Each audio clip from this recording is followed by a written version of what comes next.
memang ada kejar-kejaran, ada ditangkapin dan segala macam. Ya itu sebentar saja.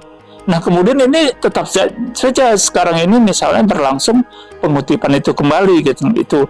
Nah jadi kita nggak tahu ini kemana nih uang ini. Nah yang konvensional ini, bayangkan titiknya cukup banyak ya dibanding dengan e-parking. Jauh lebih besar jumlah parkir konvensional ini ketimbang e-parking. Lalu kemana ini apanya? Kalau target PAD dari elektronik saja 60 miliar, nah kalau di ini lebih besar, itu berapa lagi bocornya dari sisi pendapatan parkir ini. Nah kan ini harusnya jadi evaluasi khususnya Wali Kota Medan kepada kepala dinasnya. Harusnya dievaluasi yang mana yang sebenarnya bermasalah. Apakah kebijakanku atau memang kau yang tidak mampu melaksanakannya, kan begitu. Baik. Harusnya begitu. Ya, apa kabar saudara?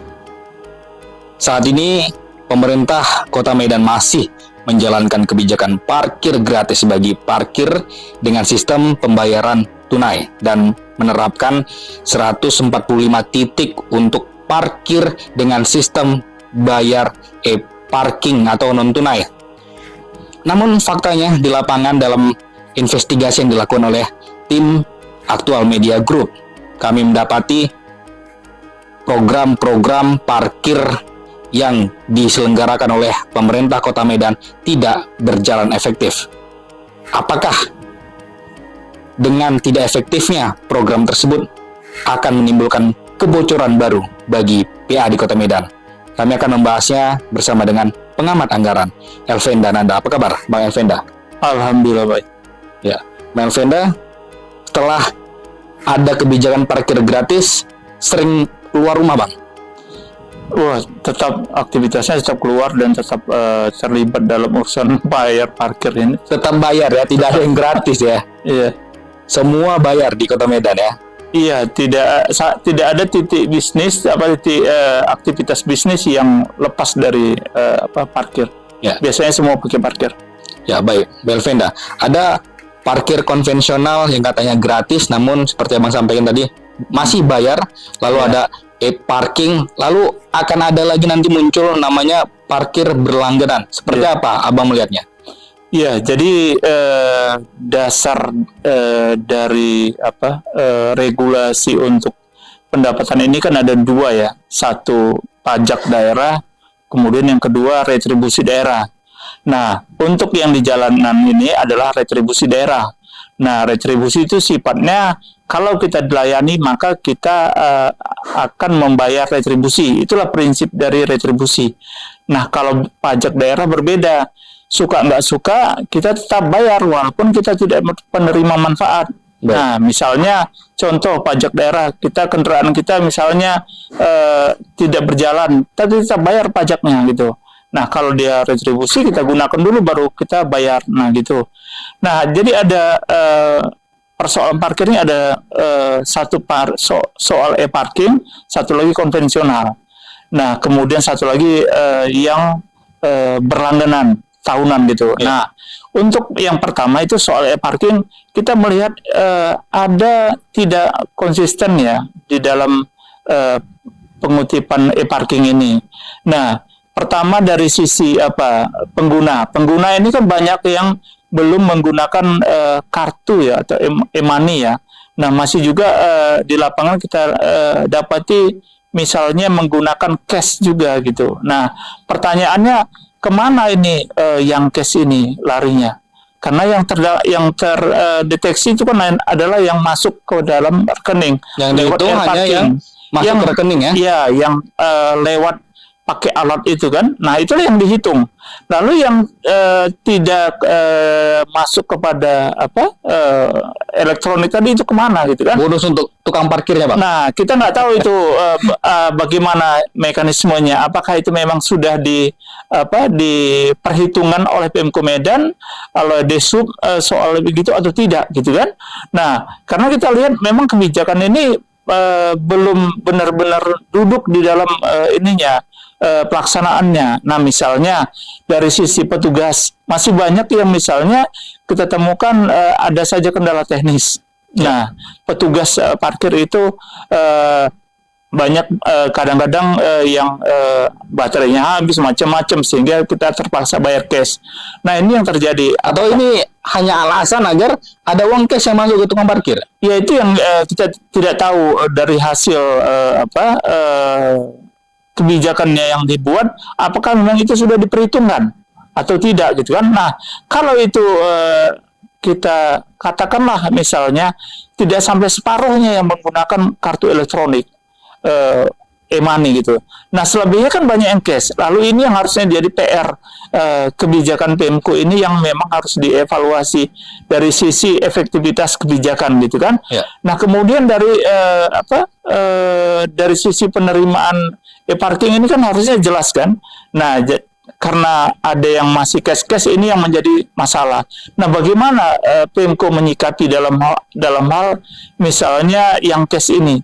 Baik. Nah, apa upaya kemudian supaya ini sosialisasi itu gencar, kemudian masyarakat wajib suka nggak suka, kemudian dikasih jalan keluar, misalnya petugas ini Bu beli kartunya, kemudian isi gitu kan, seperti di jalan tol itu kan wajib tetap 100% orang menggunakan e-money gitu kan. Baik. Nah, ini satu hal yang perlu disikapi oleh Pemko Medan. Harus dikejar itu kemana uang yang tidak sistem elektronik. Nah, kemudian yang kedua sistem konvensional. Nah, pada kebijakan Pemko itu kan digratiskan, tapi pada prakteknya itu masih tetap terlaksana dikutip di lapangan. Tidak ada satu titik pun yang kita gratis dibandingkan dengan tahun-tahun sebelumnya. Nah, ini yang sebenarnya kita merasa prihatin dengan dari sisi kebijakan Pemko. Nggak ada wibawanya Wali Kota Medan ini kalau misalnya dia bilang gratis tapi pada prakteknya tidak gratis. Dan kita tahu pengumuman ini diumumkan pada tanggal 2 April 2024 dan sampai saat ini sudah di penghujung bulan Mei. Artinya sekitar 50 hari lebih Bang ya, hampir 60 hari. Dan ini masih tetap bayar, tidak ada yang namanya gratis ya. Iya, kita lihat misalnya di awal April waktu kebijakan itu memang ada kejar-kejaran, ada ditangkapin dan segala macam. Ya itu sebentar saja. Nah, kemudian ini tetap saja sekarang ini misalnya berlangsung pengutipan itu kembali gitu. Nah, jadi kita nggak tahu ini kemana nih uang ini. Nah, yang konvensional ini, bayangkan titiknya cukup banyak ya dibanding dengan e-parking. Jauh lebih besar jumlah parkir konvensional ini ketimbang e-parking. Lalu kemana ini apanya? Kalau target PAD dari elektronik saja 60 miliar, nah kalau di ini lebih besar, itu berapa lagi bocornya dari sisi pendapatan parkir ini. Nah, ini yang sebenarnya harus ditelusuri kalau memang Pemko mau konsisten. Kalau mau dugaan Bang Elvenda ini, kemarin ada Abang sampaikan tadi, penangkapan tukang parkir. Iya. Dan kami juga menemukan bahwasannya banyak memang tukang parkir yang saat ini berganti orang, berganti pemain. Nah, ada tidak indikasi bahwasannya penangkapan tukang parkir tersebut hanya sebagai modus untuk ganti pemain? Ya, itu bisa jadi seperti itu karena kita lihat memang ada beberapa pihak memang yang merasa dirugikan dengan sistem ini karena kita bisa buktikan adanya misalnya unjuk rasa ya. Baik. Kemarin itu soal soal parkir konvensional ini dan segala macam. Nah, banyak pihak yang menuduh ya pasti ada pihak yang dirugikan, ada pihak-pihak yang kemudian terganti, kemudian ada pemain baru dan segala macam. Ya, ini yang sebenarnya harusnya dibuka kepada publik bahwasanya kebijakan ini murni untuk peningkatan PAD. Jangan sampai ada pihak-pihak lain yang kemudian diuntungkan dari kebijakan ini. Kan nggak mungkin misalnya parkir konvensional itu tiba-tiba putus dari sebelumnya. Ini kan pasti rantainya itu masih ada. Nah, ini yang harusnya diungkap oleh Pemko Medan kalau memang dia mau konsisten soal target yang 60 miliar tahun 2024. Baik, kita hitung-hitungan dulu Bang. Abang sampaikan tadi targetnya ada 60 miliar. Nah, sebelumnya di konvensional kalau kita hitung-hitung ada sekitar mungkin 1000 titik lebih nih Bang. yang kutipan dengan tunai tadi. Nah, kalau diambil akumulasinya, di sub sendiri menetapkan 145 titik. Artinya kalau kita ambil saja separuh dari jumlah yang 1000 titik tadi, kita ambil contohnya 500. Artinya masih besar kebocoran ini, Bang, ya. Iya, potensi bocor itu semakin besar, itu di depan mata loh sebenarnya parkir konvensional ini terjadi. Artinya kalau memang mau diakumulasi yang 60 miliar lewat parking, kemudian ditambah konvensional, kurang lebih sama lah kita bilang, walaupun jumlah titik yang lebih besar, kurang lebih sama apa enggak, misalnya sudah 100-an lebih, bisa 120 kalau mau kita konsisten dengan parkir ini. Nah, tetapi kan kita tidak tahu kemana ininya, larinya itu. Nah, itu yang harusnya jadi PR ya, kalau mau dihitung-hitung dengan jumlah itu. Baik, kita ke e-parking dulu, Bang. Kalau targetnya 60 miliar, ada 145 titik. Artinya kalau dalam satu titik, target dari satu titik ini berapa capaiannya, Bang? Kalau dihitung-hitung aja, kalau 145 titik itu yang ada dengan jumlah hari satu tahun 365, kemudian dibagi per hari, itu kurang lebih satu jalan itu sekitar 1 juta per hari. 1 juta per hari. Per titik? Iya, per titik. Nah, itu rata-rata 5 juta? Itu rata-rata ya. Baik. Nah, karena ada yang besar, ada yang kecil. Nah, jadi kalau dirata-ratakan dengan e-parking itu 1 juta per hari. Berarti satu hari untuk keseluruhan 145 juta. Iya, untuk semua 145 titik itu. Kali 1 bulan. Ya itulah, dihitung itu makanya targetnya 60 miliar. Itulah yang dihitung target yang dibuat Pemko, 60 miliar. Kalau kita bagi itu jumlahnya sekitar 1 juta per hari. Kalau konvensional ini bagian yang tadinya katanya gratis, tapi ternyata tidak gratis, ambil 500 titik. Ya makanya kalaulah katakan itu yang konvensional itu bukan semua melulu di objek bisnis dan kemudian titik-titik bisnis perdagangan dan industri. Nah, memang kan yang e-parking ini strategis semua ya. Taruhlah yang konvensional itu tidak seperti itu. Tetapi kan jumlahnya jauh lebih besar daripada e-parking. Kita bisa hitung-hitung kalaulah jumlahnya minimal saja pun kita pakai sebagai basis data e-parking, itu bukan tak 60 miliar juga. Kalau mau dihitung secara sederhana, kalau target e-parking bisa 60 dengan hanya 145 titik, nah bagaimana dengan yang konvensional? Bisa lebih ya? Pasti jauh lebih besar jumlahnya kan? Nah, kalaupun dia tidak sebesar pusat bisnis yang ada di e-parking, tapi bukan dengan jumlah titik yang besar, itu bukan berarti itu main-main.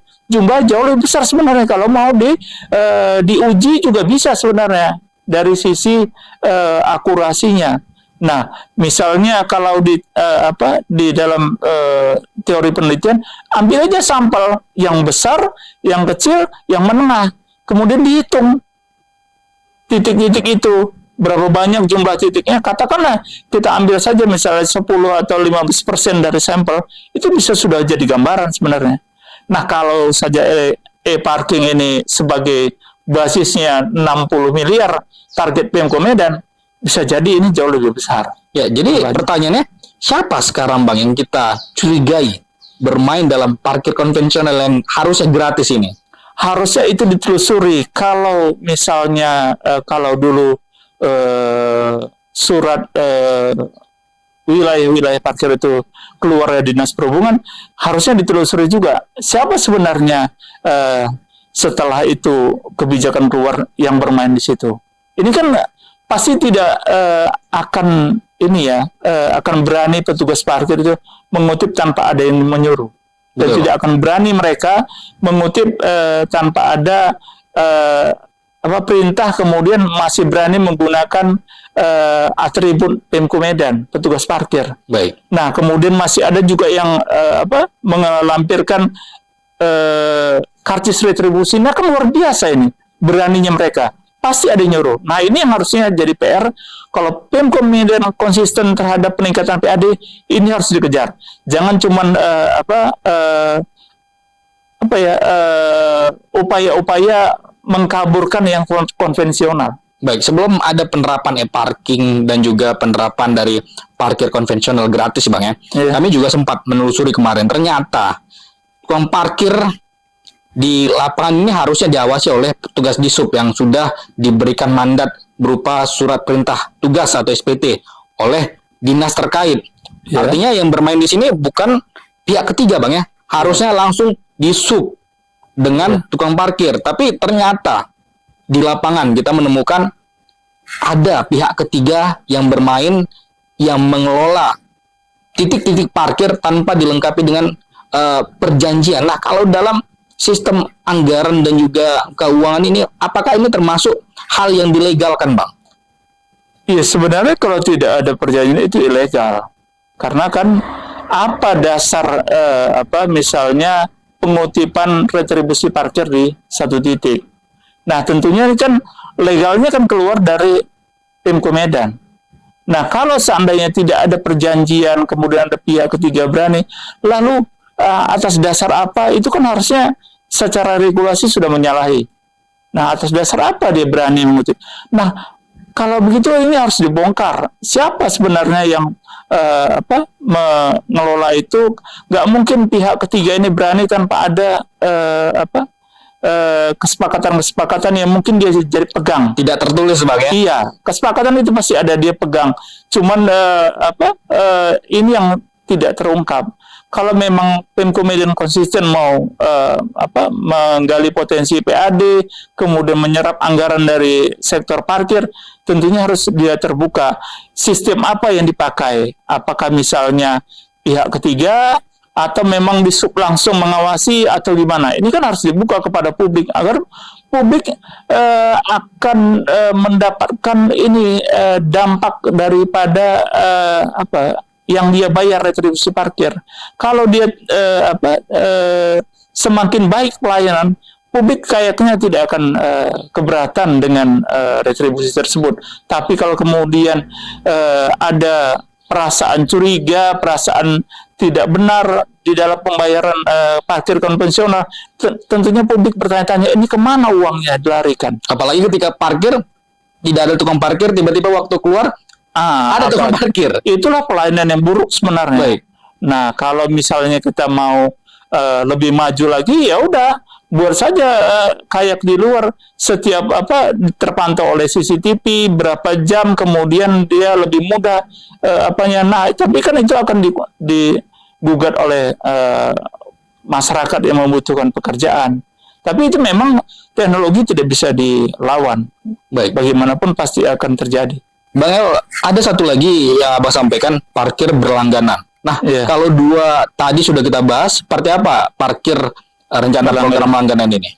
Ya, saya tidak tahu idenya itu belajar dari mana ya. Parkir itu berlangganan selama 1 tahun dan itu dibebankan waktu masyarakat mengurus pajak kendaraan gitu kan. Nah, saya nggak tahu belajarnya dari mana. Tetapi kalau sepengetahuan saya, berdasarkan prinsip retribusi, tentunya ini akan berbeda dengan yang berlangganan bulanan. Karena kalau dia mengurus pajak, itu sudah hampir sama dengan dengan jenis pajak. Karena kalau dia sudah masuk kepada item pajak kendaraan, kan kalau itu include misalnya katakanlah setahun dia bayar misalnya 100.000 untuk parkir misalnya kan. Baik. Nah, tapi kalau kendaraan dia tidak jalan kan tentunya dia nggak wajib sebenarnya kalau dia retribusi itu membayar. Nah, jadi ini yang sebenarnya saya nggak tahu belajarnya dari mana Pemko Medan soal bayar parkir bulanan ini. Yang kita tahu itu ada parkir lingkungan, itu memang sudah pernah ada, sudah pernah diatur kebijakan. Nah, kemudian yang hal lain itu, nah ini seolah-olah kejarannya target melulu ya, target pendapatan PAD seolah-olah itu yang mau dikejar. Padahal kita belum uji sebenarnya apakah e-parking ini sudah efektif atau memang sudah terlaksana dengan baik atau tidak. Kalau targetnya cuma 100, kalau tadi kita hitung-hitung konvensional sama itu sudah melampaui bisa 120-an miliar, kenapa pula harus bulanan? Yang itu saja udah harusnya dievaluasi, diperbaikin, kemudian disosialisasikan agar masyarakat wajib pakai e-money gitu, bukan lagi cash lagi gitu kan. Nah, petugas juga harus dipastikan juga tidak mau menerima cash gitu. Nah, kemudian mereka wajib dengan e-money. Bagaimanapun caranya mereka bisa juga menjadi petugas jasa menjual kartunya, kemudian mengisinya gitu kan. Itu kan tidak bukan hal yang sulit sekarang, gampang. Nah, tetapi itu kan tergantung kebijakan, apakah Pemko serius untuk itu atau tidak. Nah, kalau dilihat dari memang sengaja menciptakan ruang, ada ada ruang yang tidak terpantau sehingga ini lepas gitu kan. Tapi apa bisa Bang? Kalau Abang sampaikan tadi retribusi dan pendapatan pajak itu kan berbeda. Nah, apa bisa disamakan dalam satu pembayaran STNK? Makanya saya bilang belajar dari mana ini Pemko Medan atau wali kota ini dalam hal menerapkan pajak retribusi berlangganan selama setahun. Padahal kalau retribusi itu prinsipnya adalah pelayanan. Nah, kalau kemudian ada wajib yang membayar pajak kendaraan, kemudian include di dalamnya adalah langganan tahunan, lalu bagaimana kalau kendaraannya tidak berjalan?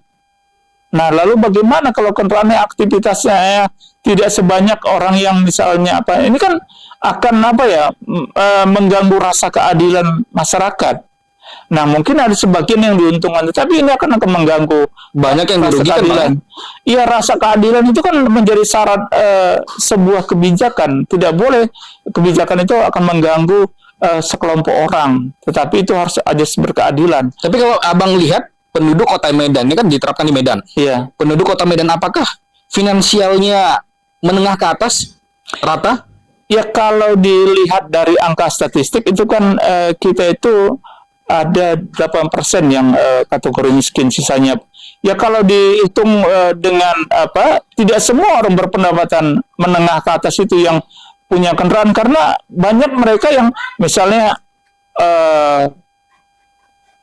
online itu kan ada Grab, ada Gojek dan macam-macam yang menggunakan kendaraan itu. Mereka bukan orang yang berpenghasilan cukup untuk memberikan misalnya membayar parkir bulanan tahunan. Nah, ini yang harusnya jadi evaluasi. Tidak bisa dibuat parkir bulanan, dan itu perlu kebijakan yang terlebih dahulu dikaji. Sebelumnya juga harus dievaluasi apakah kebijakan sebelumnya memang tidak tercapai atau tidak. Karena kalau kita lihat dari tadi kajiannya ya tidak tidak tercapai PAD itu bukan karena ketidakmauan Pemko-nya untuk menggalinya lebih jauh, tapi lebih kepada memberi ruang yang abu-abu bagi kelompok masyarakat lain untuk mendapatkan celah dari PAD tersebut. Yang memegang kendali ini kan Disub, Bang. Ya. Lalu kemudian dikuatkan oleh Wali Kota Medan Bobi Afif Nasution. Lalu ketika proyek ini gagal atau tidak terlaksana, seperti tadi parkir tidak terlaksana gratis, lalu ada e-parking tadi dibayar juga dengan tunai. Nah, yang kita salahkan siapa, Bang, dari kedua ini? Ya, sebenarnya kan wibawa pemerintah itu kan apabila kebijakannya itu tidak diindahkan oleh masyarakat. Apabila kebijakan itu tidak dijalankan oleh masyarakat, oleh pihak-pihak tertentu. Nah, ini kan akan kehilangan kewibawaannya.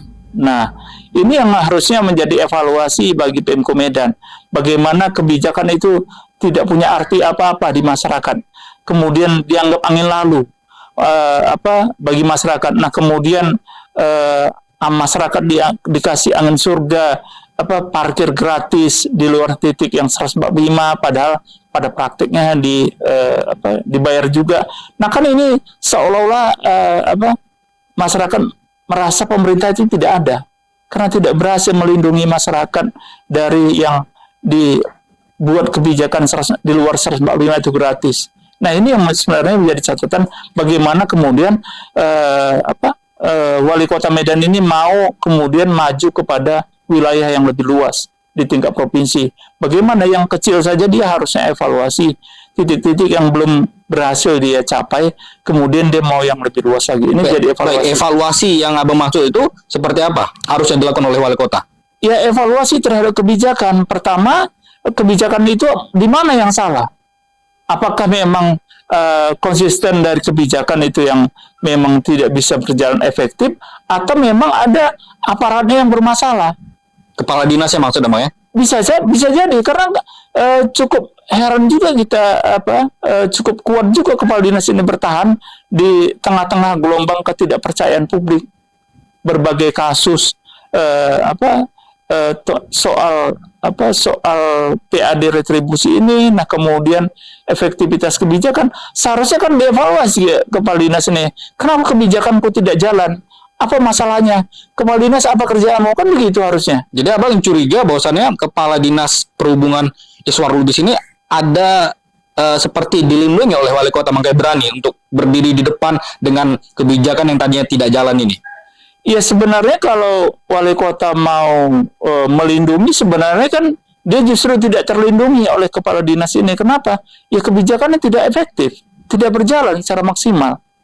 Nah, ini kan harusnya dia tegur, bukan melindungi. Bagaimana dia mau dilindungi padahal kebijakan yang nggak punya wibawa di masyarakat? Bagaimana misalnya kebijakan parkir gratis tapi pada prakteknya tetap bayar? Nah, kan ini harusnya jadi evaluasi khususnya wali kota Medan kepada kepala dinasnya. Harusnya dievaluasi yang mana yang sebenarnya bermasalah. Apakah kebijakanku atau memang kau yang tidak mampu melaksanakannya, kan begitu? Baik. Harusnya begitu. Baik, terakhir ya Bang Elvenda. Iya. Apa yang Abang ingin sampaikan kepada wali kota Medan, dinas perhubungan dan juga kepada masyarakat? Ya, sebenarnya kembali ke prinsip retribusi itu. Retribusi itu harus prinsipnya melayani. Semakin baik masyarakat dilayani, semakin ada masyarakat merasa nyaman berparkir, kemudian pengaturan lebih baik, kemudian tidak menimbulkan kemacetan. Itu sebenarnya prinsipnya akan menambah kontribusi retribusi parkir itu. Dari sisi itu ya, dari sisi pelayanan. Nah, kemudian dari sisi dari sisi kebijakan sendiri, Pemko Medan tentunya harus konsisten. Misalnya kamu mau laksanakan e-parking, harus disiapkan instrumennya. Misalnya peralatan parkirnya, kemudian alat elektronik itu, kemudian petugasnya. Ini kan harus diberikan persiapan untuk itu. Jangan kemudian dibiarkan petugas parkir dengan berdalih macam-macam, alat elektroniknya rusak, habis baterai macam-macam. Ini kan yang harusnya menjadi pemantauan di dinas sendiri. Kenapa petugasnya seperti itu? Itu yang harus diperbaikin oleh dinas perhubungan. Baik, terima kasih Bang Elvenda untuk program eksklusif hari ini. Saya selalu Bang. Sampai jumpa Bang. Iya, terima kasih. Ya, demikian tadi saudara wawancara kita dengan pengamat anggaran Elvenda Nanda. Saya Prasetyo untuk program eksklusif. Sampai jumpa.